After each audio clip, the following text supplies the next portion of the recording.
So for this video po, we will take the derivative of this function. F of x is equal to e to the x times sine x. So in this case, this is a product. So that's e to the x times sine x. So we have to apply the product rule.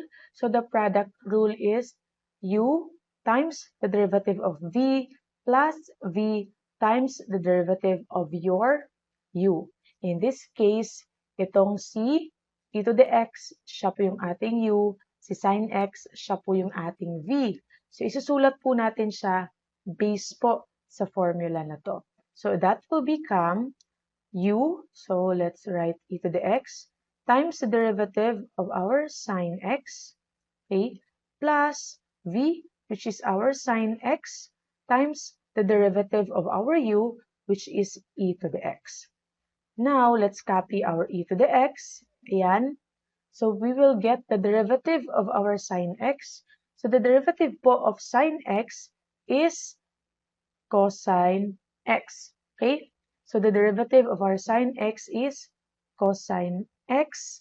Ayan siya. Then, plus, copy lang natin si sin x. Okay? Copy lang natin. Tapos, the derivative of our e to the x. So, the derivative po of our e to the x is still e to the x.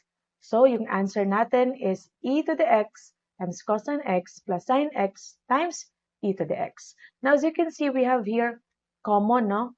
Meron tayong e to the x na common, so we can have it factored out.